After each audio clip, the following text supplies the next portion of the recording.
Hello and welcome to a Krokodil podcast as well. Today I am here with the celebrated American author Rachel Kushner. Please have a round of applause. I'm very happy that I've been invited to moderate this event because Rachel is really one of the leading contemporary American voices. She's nominated for all of these great awards. Her books have been shortlisted for the National Book Award and the Booker Prize. But you may know her from the 4 novels that she's written. Some of them have been translated into, I'm going to call it your language, into BCS whatever, H. But yes, the first novel, Telex from Cuba, 2008. I'm just going to give you like a little bit of an introduction of what kind of books she writes if you are not familiar with her work. It's about youths coming of age in pre-revolutionary Cuba during the Batista dictatorship, where the American expatriates run a United Fruit Company sugarcane territory, and which is surrounded kind of basically they're living in a gated community. So taking place in Cuba. Then we have The Flamethrowers from 2013. This novel follows the heroine Reno, who comes to New York City in the 70s. So basically it's a book about the art scene, but also motorcycles. And part of it is also happening in Italy. So a lot of international places in Rachel's work.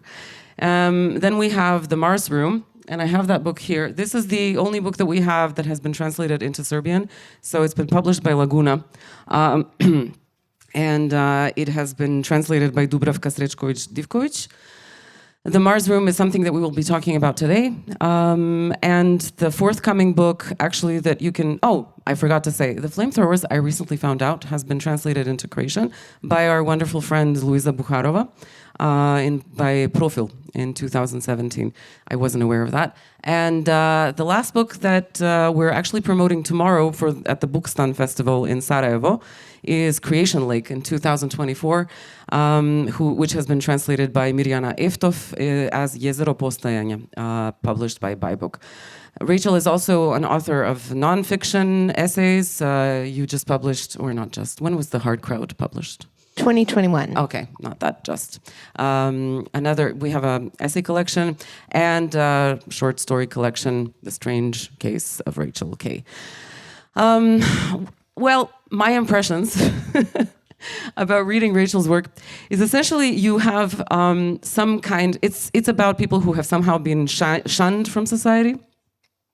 Either they are isolated not by choice, because someone has isolated them, but sometimes also you have people who go into a type of self-exile. One of the things that really fascinates me in Rachel's work is how intricate and cerebral, in a good way, they are. It feels like you know so much. I was fascinated by how real the stories are, how many stories there are in these books, how much knowledge you have to actually get into these characters. So many different voices are in these books. And also they're written in this incredibly beautiful language that's sometimes really punchy. Other times the language just flows. So it's really engaging literature about really relevant, I would say, intensely political topics.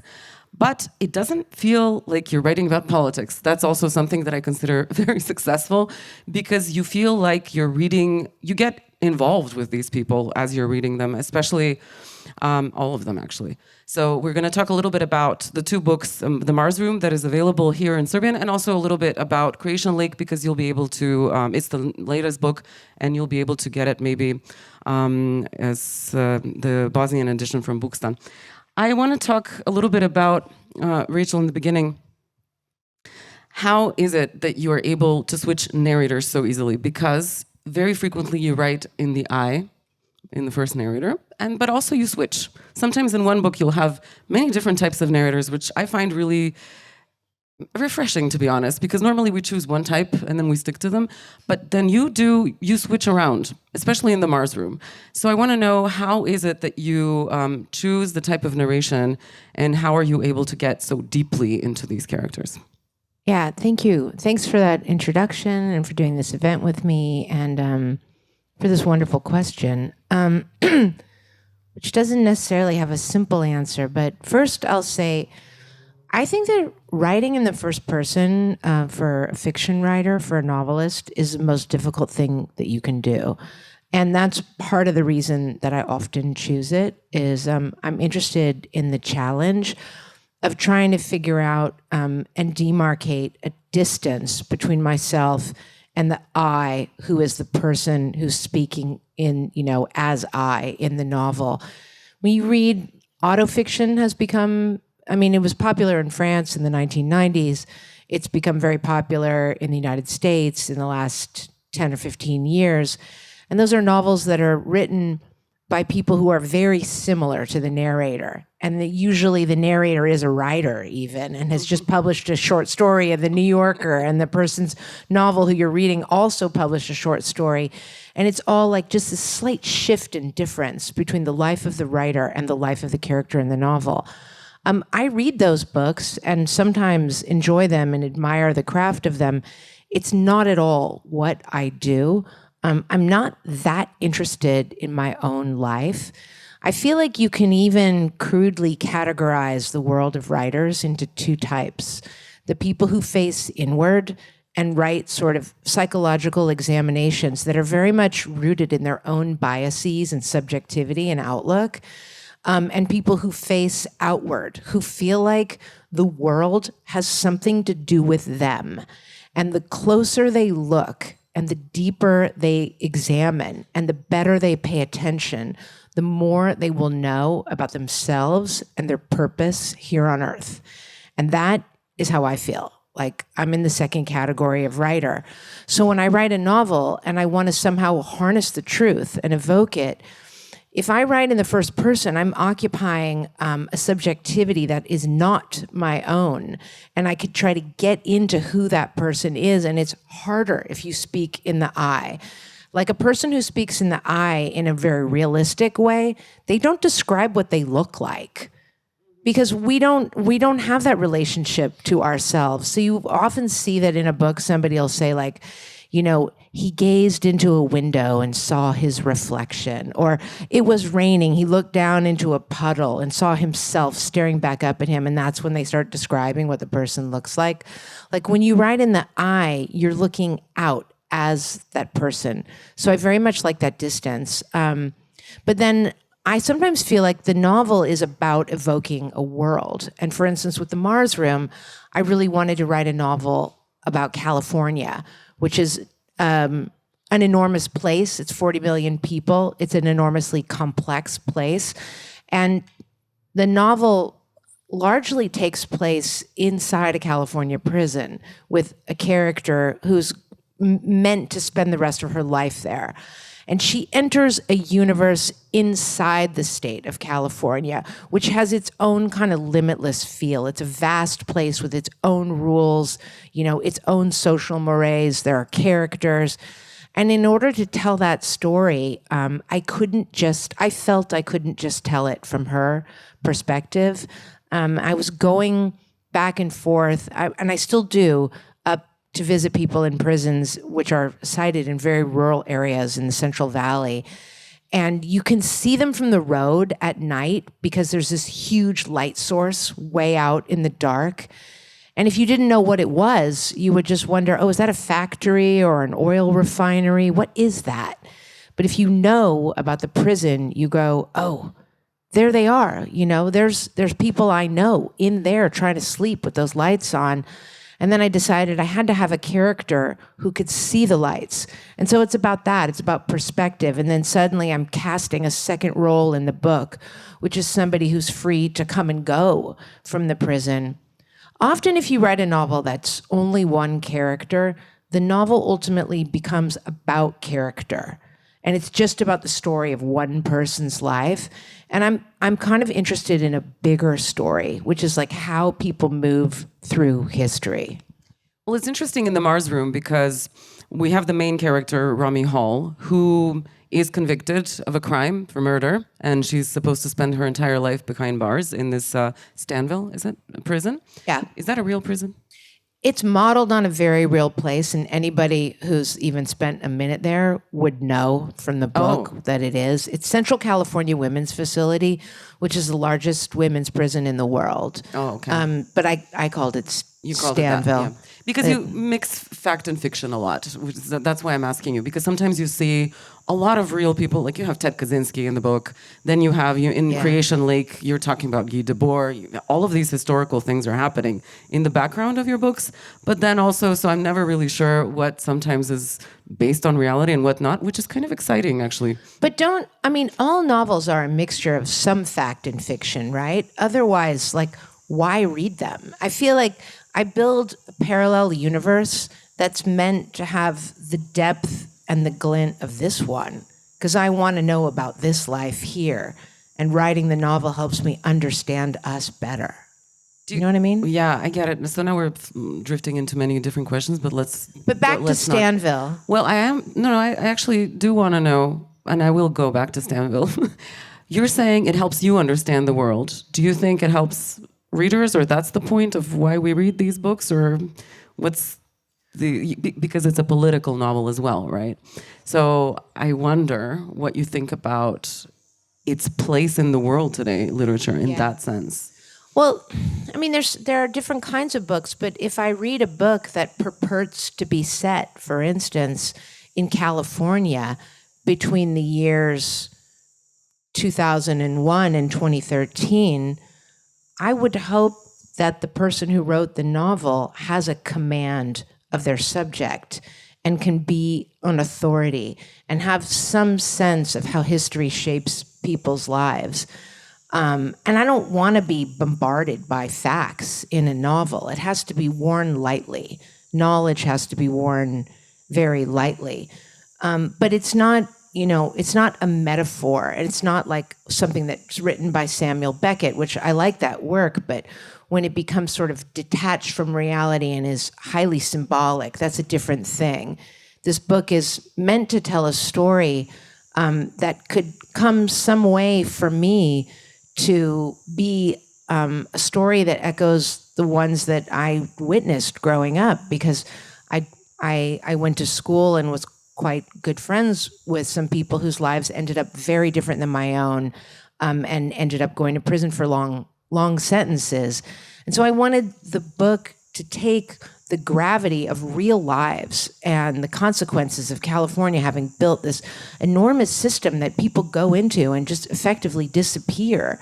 I wanted the book to sort of feel like the world for people, to feel, legitimate. And furnishing it with a little bit of real life, it does have that effect, So it's we follow mainly Rami Hall.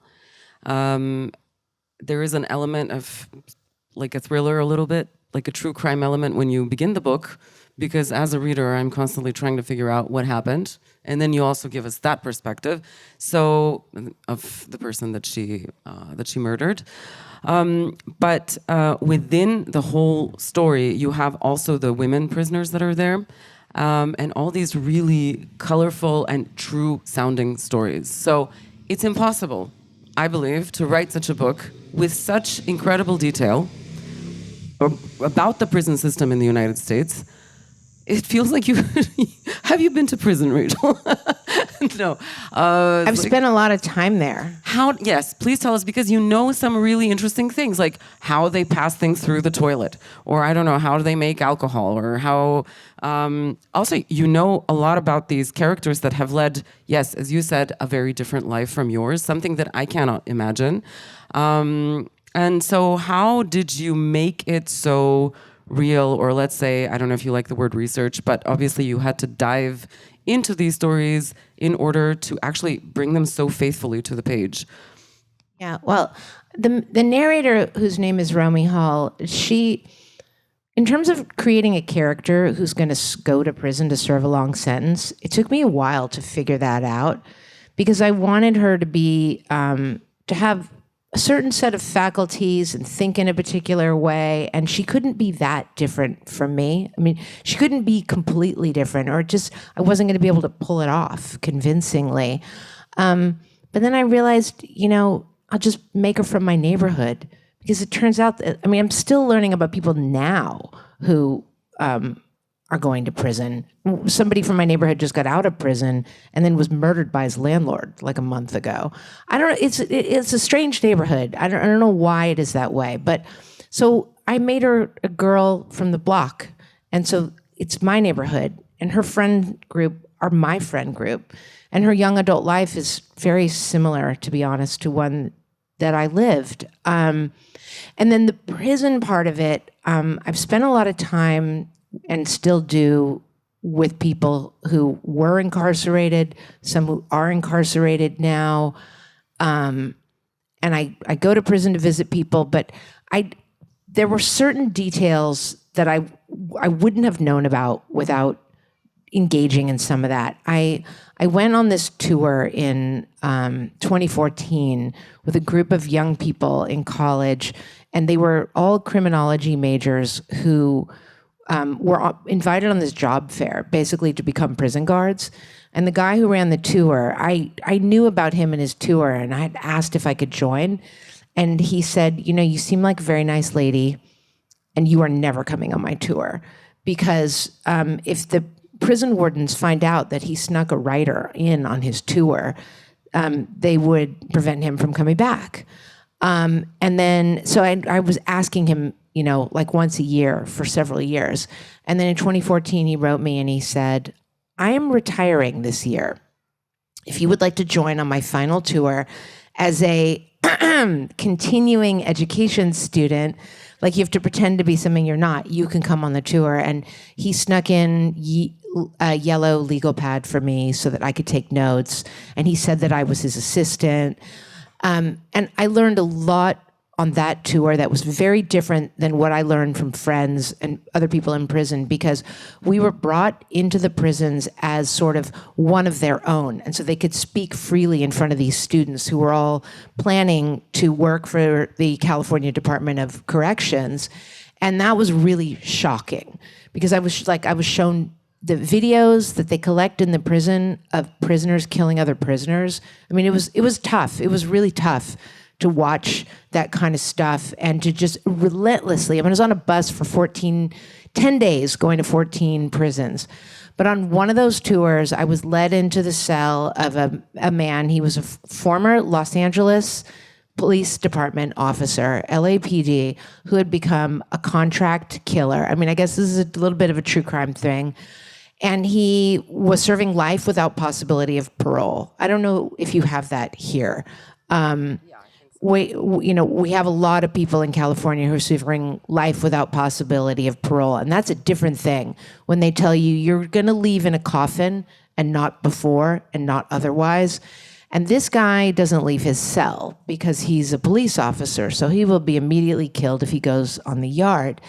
And I was just completely overwhelmed somehow by the presence of this man.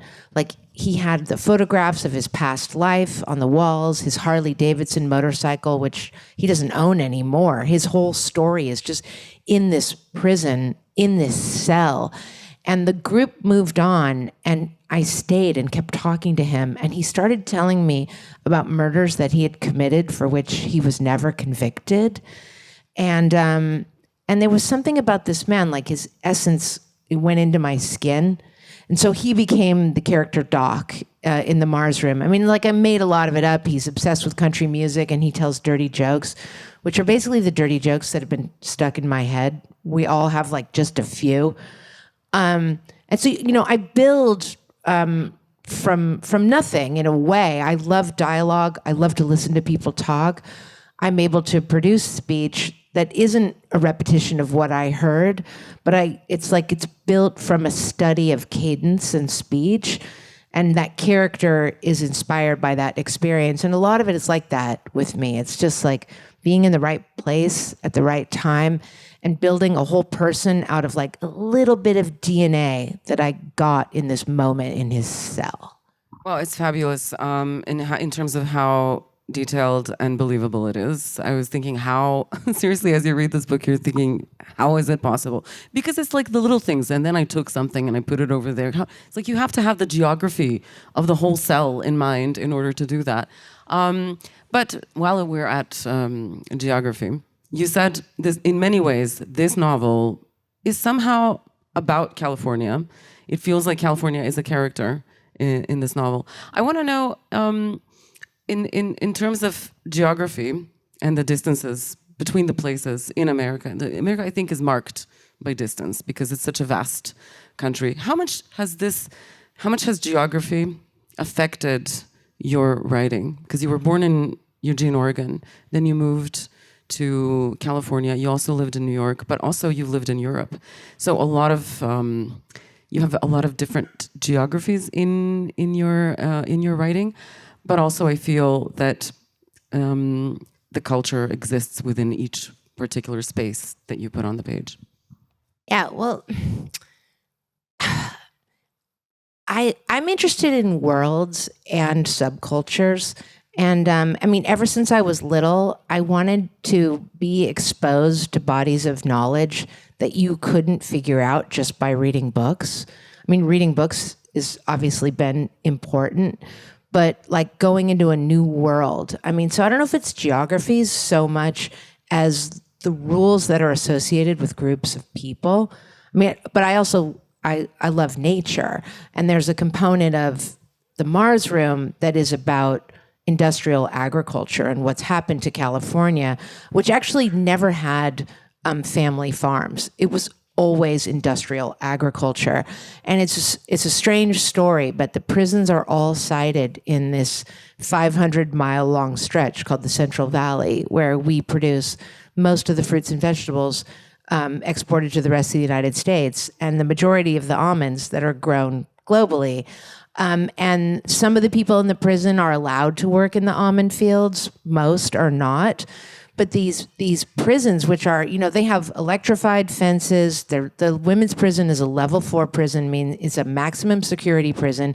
It looks and feels just like a men's prison. Until recently, they had a death row there.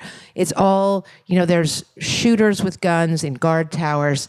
It's very extreme, but it's right in the middle of an almond field.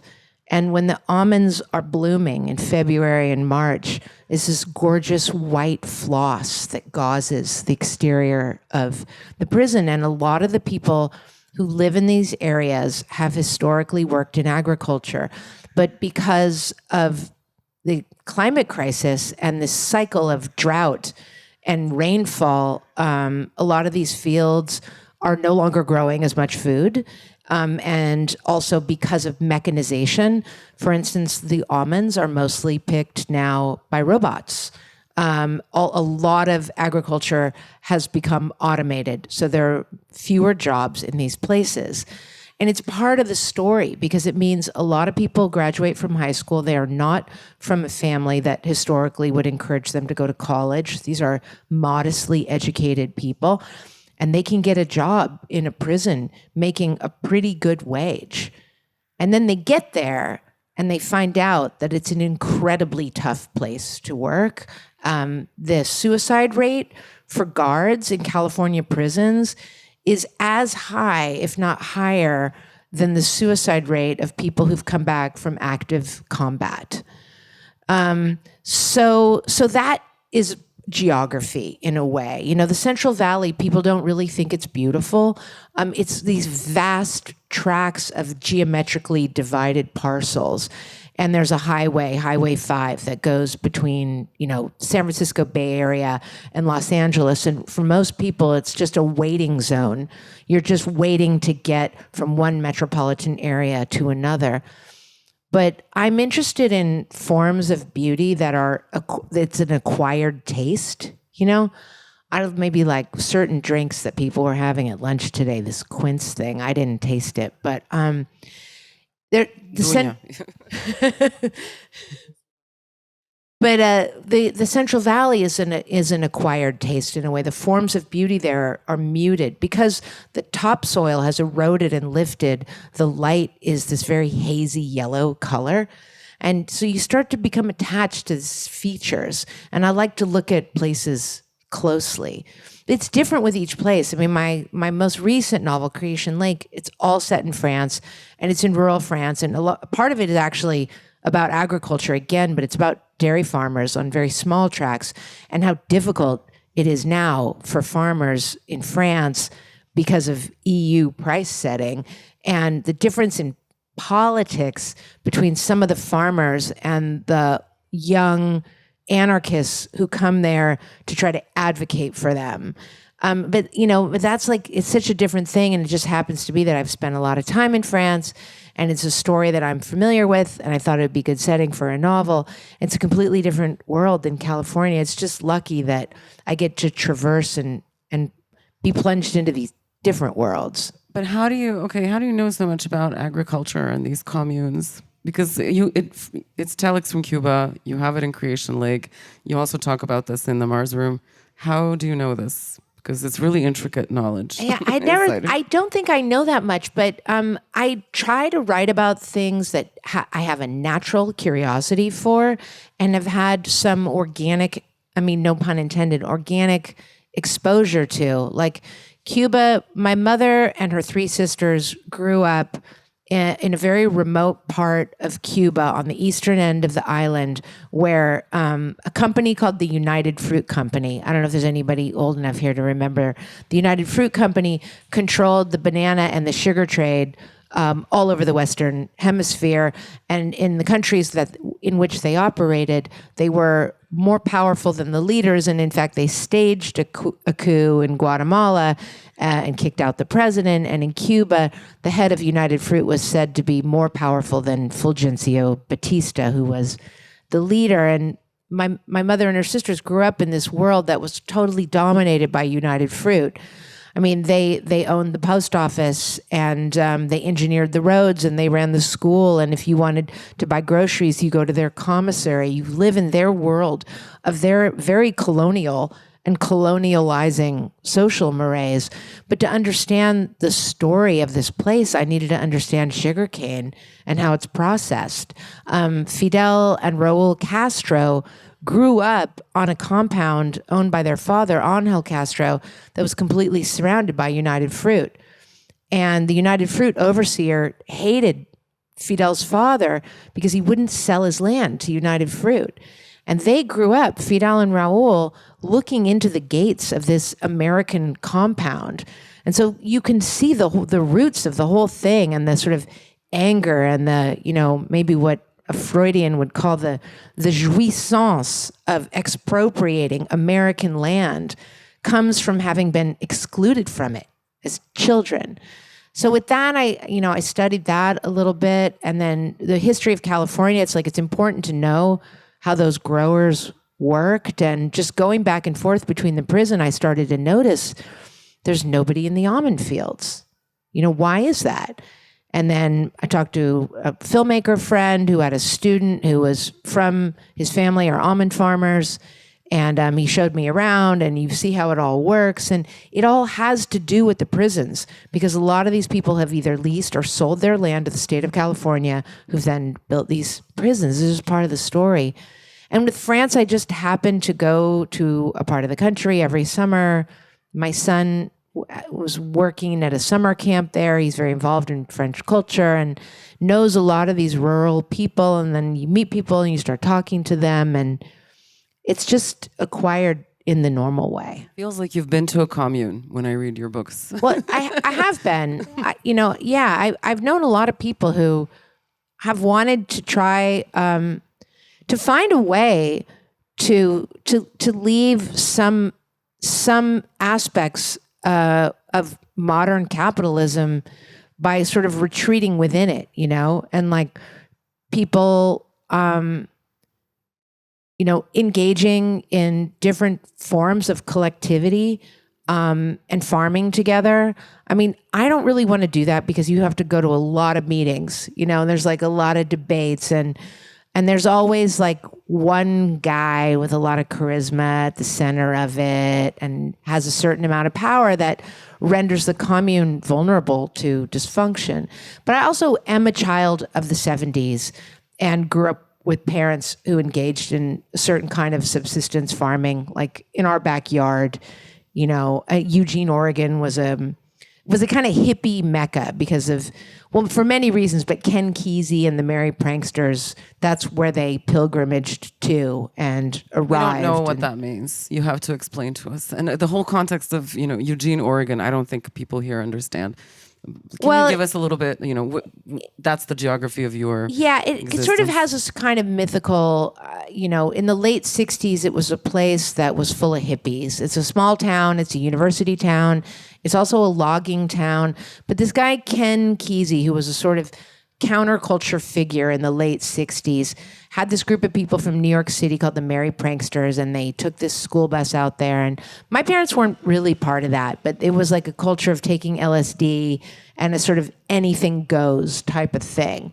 And I was around a lot of people like that growing up, like at the parties that we went to as a family, the kids were told, don't drink the tea because the tea was mushroom tea. And inevitably some kid drank the tea, but it's just how it was. I mean, in 4th grade, I remember my brother and his friend, my brother's going to kill me. Don't give him this podcast, but they said, here, taste this. It's really delicious.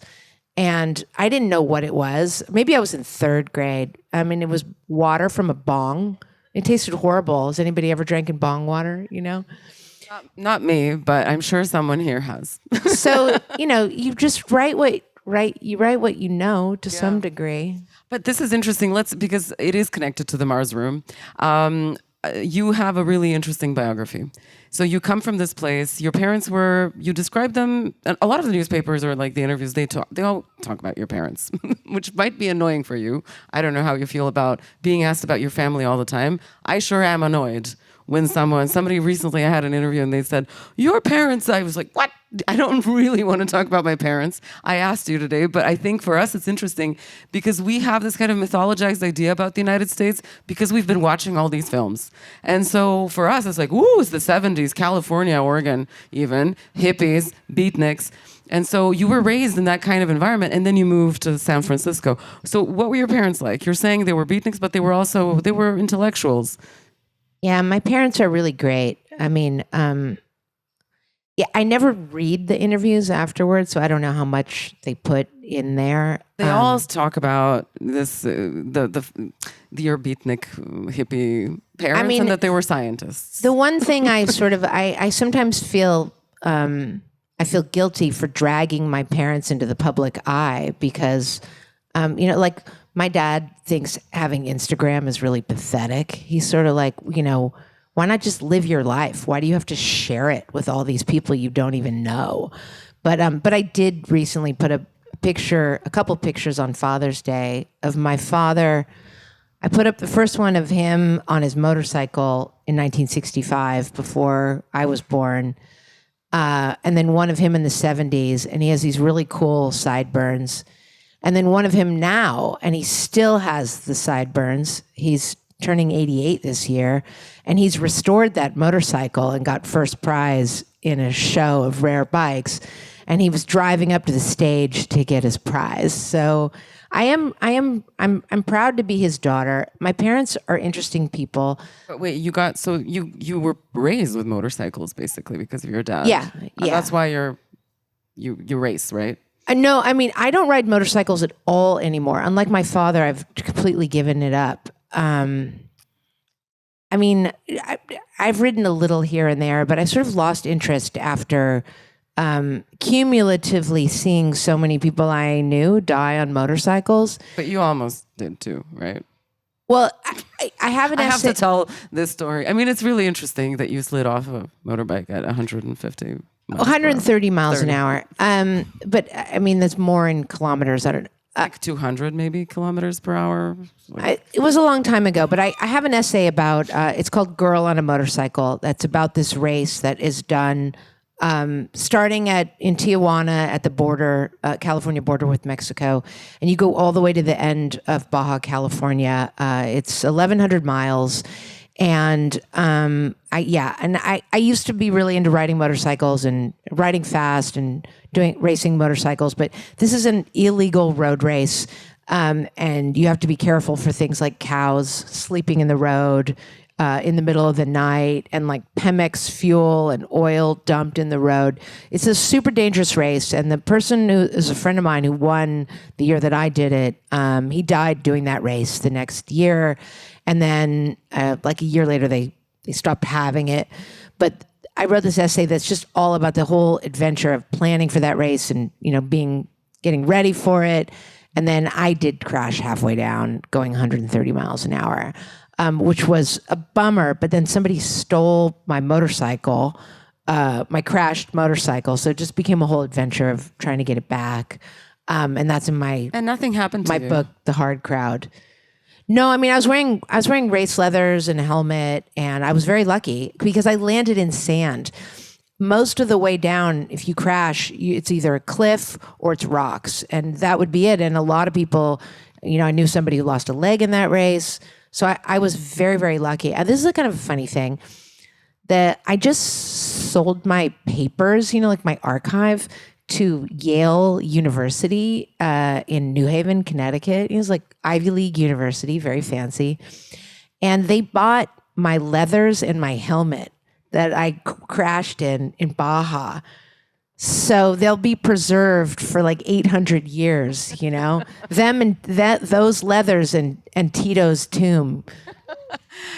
Well, the flamethrowers is sort of also based on that. So you've made it, you've immortalized it as well through your writing. But going back to your dad's bikes and your parents' history, and you're kind of going then to San Francisco, because I want to circle back to the novel and some of the characters. You said your dad owned a bike, and what kind of scientist was he? And everybody from your family, aren't they all scientists? Yeah, my mother is a retired neurobiologist. My dad is not retired. He still works. And he's a molecular biologist who develops cancer treatments, mostly for breast cancer. He's very involved in his work. But when I was young, my parents were students. So my dad had been in philosophy, like Wittgenstein, language philosophy, I guess.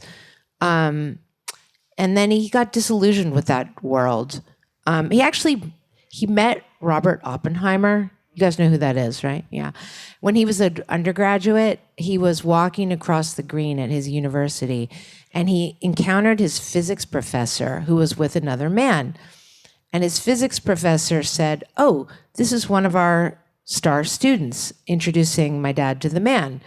And he said, "This is Professor Oppenheimer who's visiting." This was, I guess he had already developed the bomb because it was 1956. And Oppenheimer said, "Oh, are you planning to be a physics major?" And my dad said, "Well, actually, I'm going to be doing philosophy. I've decided to do philosophy."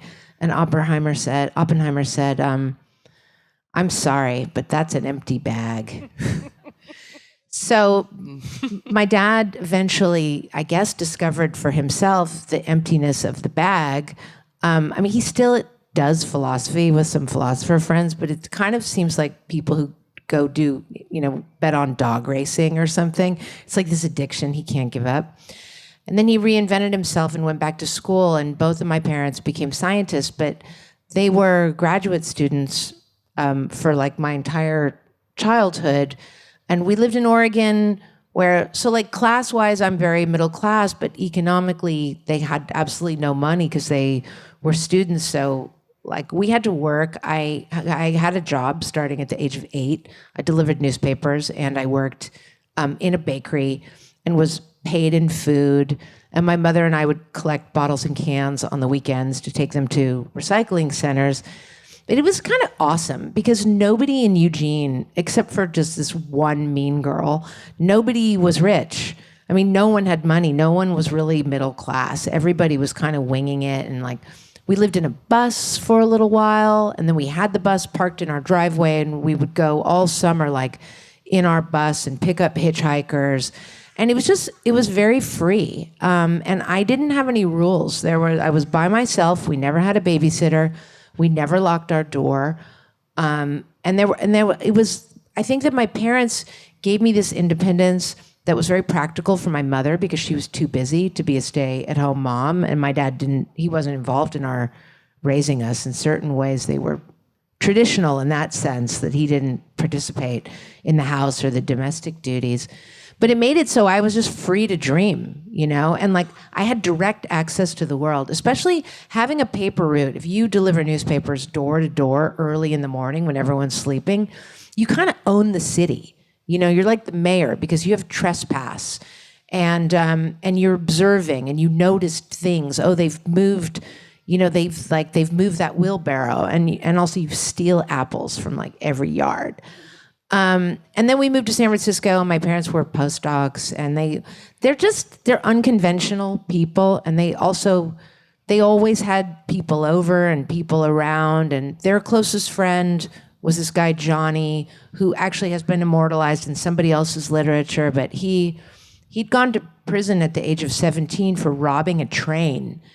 And he had learned metalwork in prison. He was very skilled, a kind of outsider artist in a way, but who was in the metalworkers union. And so I grew up with like really interesting characters in our house.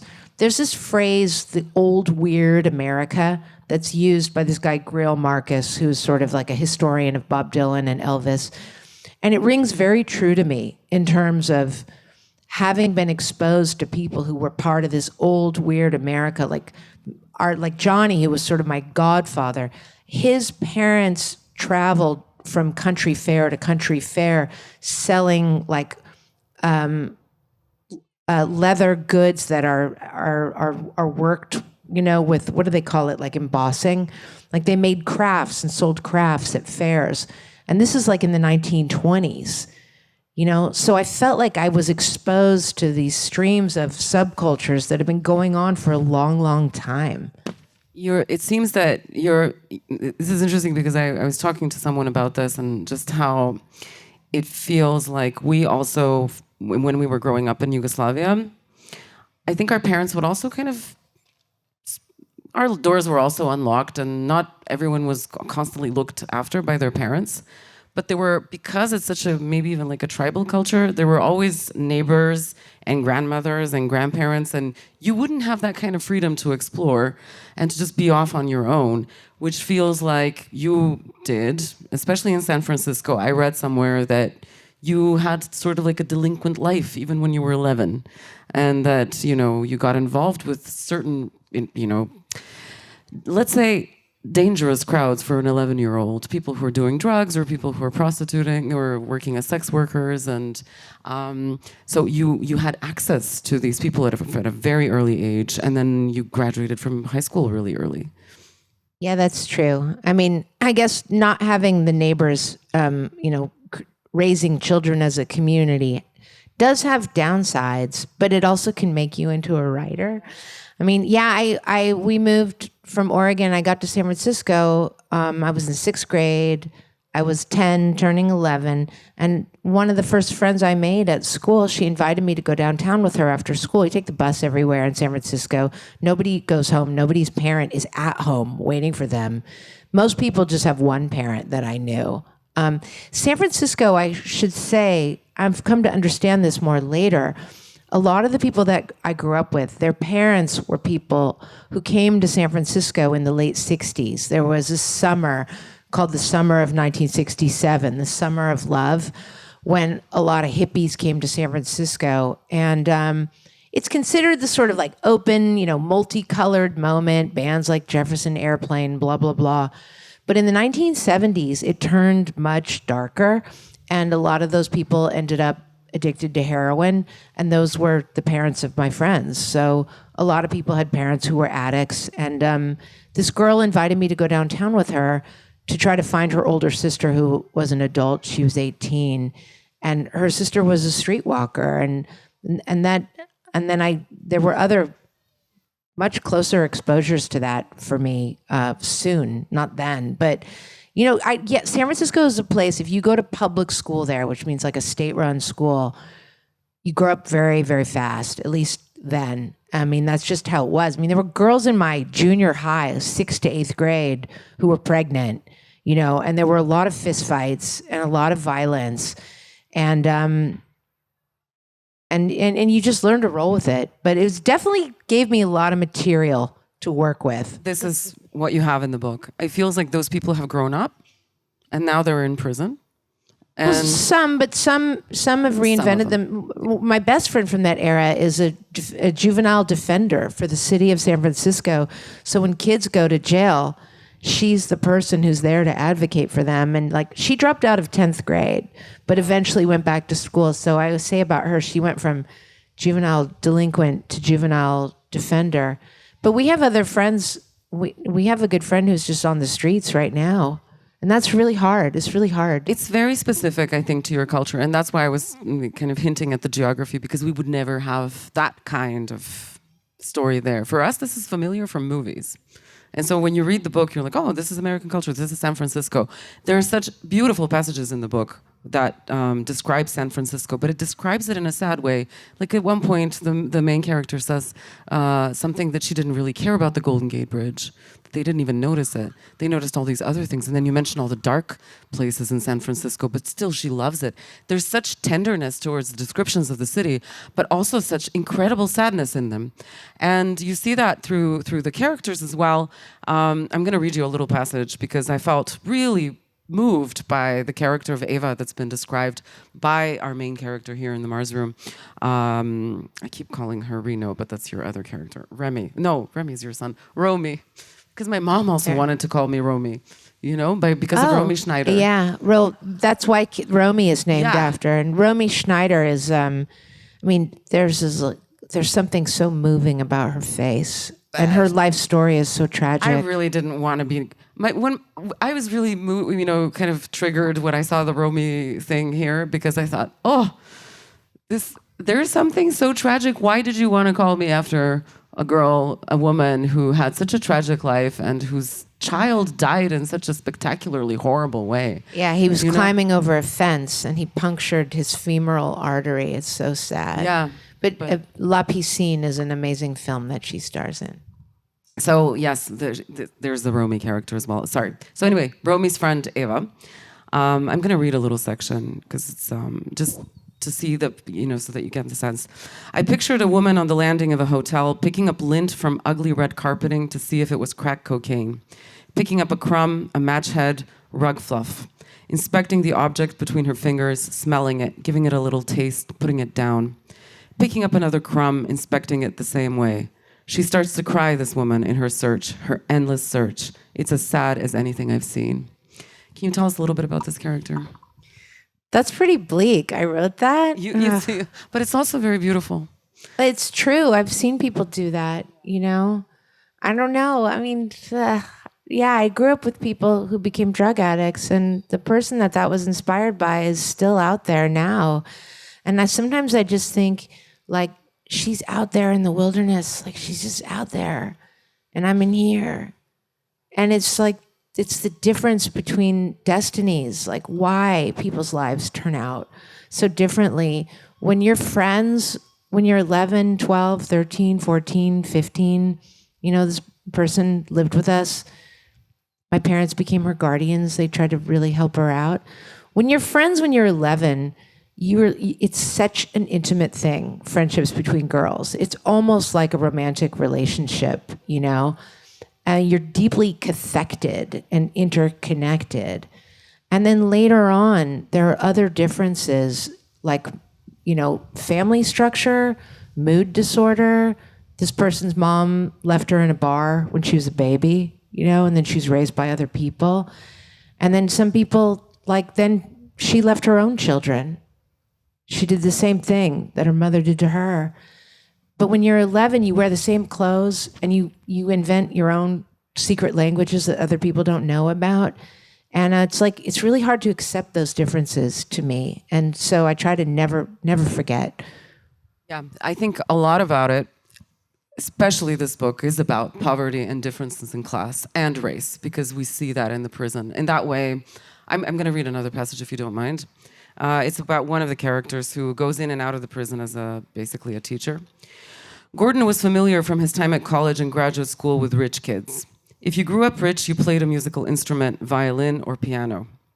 You were on the debate team, preferred a certain brand of jeans cuffed just so. Maybe you puffed a ciggy or smoked bowls with your friends in your dad's Lexus.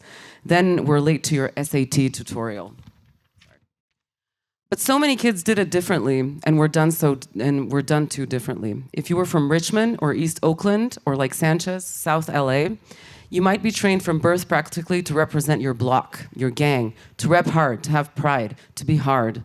Maybe you had a lot of siblings to watch, and possibly you knew almost nobody who had finished school or worked a stable job. People from your family were in prison, whole, I don't know if you say swaths, of your community, and it was part of life to eventually go there. So you were born fucked. But like rich kids, you too wanted to have fun on a Saturday night. All children are looking for a positive self-image. All children want that. It is obtained in different ways. No tank tops, the sign had said at youth guidance, because it was presumed the parents didn't know better than to show up to court looking like hell. The sign might have said, "Your poverty reeks." I think this is really powerful because you're describing exactly who is in prison. And from that perspective, do you consider yourself, like this particular novel, or actually all of them, but this one in especially, to be sending a message to the American system, or even, to be contributing to politics through your writing? Do you think you do that?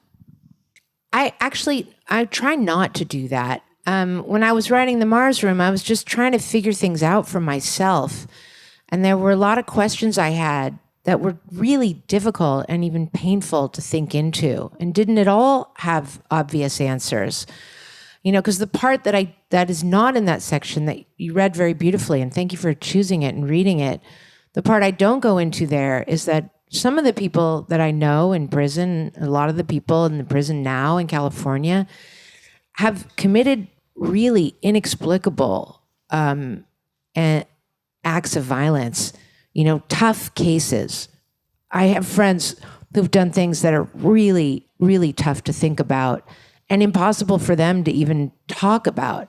And so there's some of that when it comes to physical violence that doesn't have a simple moral calculation, But then underneath it, I think, depending on what kind of atmosphere you've grown up in and your luck, your fate of origin, you don't know if you would have decided that violence could be a solution to your problem. Because that's what happens, when somebody commits a murder, they decide in that moment, this is the thing I need to do.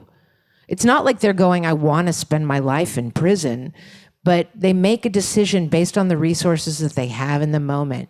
And I do think that people have really different resources. And I think a lot about this concept of valor with children, because I think children want valor, and I define that as a sense of like a healthy and productive pride, where they commit an act or they do something that is admired as a shared value among their social grouping.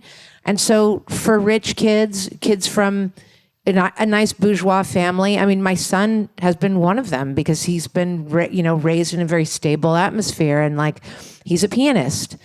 I didn't grow up with kids who were pianists, and if you were good at school, you hid it from other people because it wasn't at all respected. Even going to college was considered to be a disloyalty on my part. So I understand that there are other kinds of valor. And then if you look at kids who grow up in South LA where their parents and their grandparents are in gangs, something else is respected and admired. But what's worth remembering is that children want respect and they want admiration, and they are given different means of accessing it.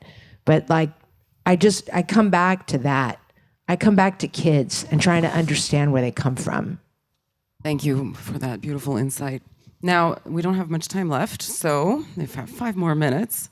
Oh, that's what that bell is for. Yes.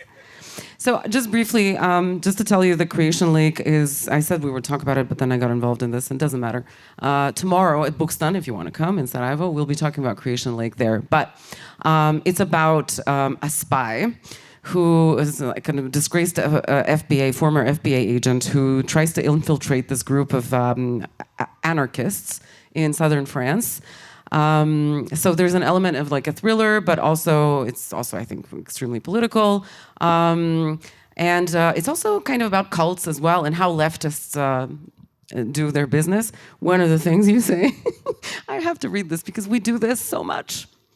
We were doing what European activists spend hours and hours doing, simply talking. I'm like, okay, that's what we do, for sure. That's when you know I lived it. Yeah, you know? I can tell that you were bored, like I have been. So, but just one more thing, I really want to end with this because we talked about this kind of political aspect of yours. But you were in one of the podcasts with Bella Freud. You spoke to her and you said that the two of you were uncommon in terms of your position on Palestine. And you have been outspoken about boycotting Israeli institutions and being in solidarity with the Palestinian people. But you said it's an uncommon position. So, I mean, what's happening in the world that it should be uncommon? I don't remember saying that. Are you sure? I think that the two of you, yeah, it was like that you bonded because of that. Well, she reached out to me. This is this woman, Bella Freud, who is a fashion designer in London, but also has this very popular podcast called Fashion Neurosis, where she interviews all kinds of people, including Hanif Qureshi, who appeared in this festival. But when she originally reached out to me, it was partly over a very long piece that I wrote about a refugee camp that's technically inside of Israel's borders, where I had spent some time. I toured the West Bank pretty extensively and ended up writing about this refugee camp where I stayed. And you can read it. It was in the New York Times Magazine, and it's online. And she has also done a lot of activism in Palestine and for the Palestinian people over many years. Bella's been involved in that. And so it is something that you bond with people over. I mean, I think things are slightly different now than they were even a year ago in the United States, because the shine is off and the masks are off. And I think that, frankly, Israel has lost the moral war. And I think they know it. And that's why they've become so repressive. And they have affected policy inside the United States, where students and professors are vulnerable, significantly vulnerable. I'm working with a movie director who's adapting my novel Creation Lake. It was supposed to be a secret, but it got leaked to the press. It's all over the world, so it's fine. I can say it, Maggie Gyllenhaal. And her daughter was kicked out of Columbia University for being at a protest. I mean, this is just an extreme moment, you know, but we don't live in Germany, for instance, where it is in their constitution that it's illegal to question the right of the existence of Israel. And I consider it my moral duty as somebody who's half Jewish to question the right of the existence of Israel. I don't think any state has a natural and innate right to exist. I think states exert their right to exist through power, through military means. And I would be for one state that gives equal rights to all of the people who live there now. And I don't think that that is a radical suggestion. And I think that it's to promote democracy should not be controversial.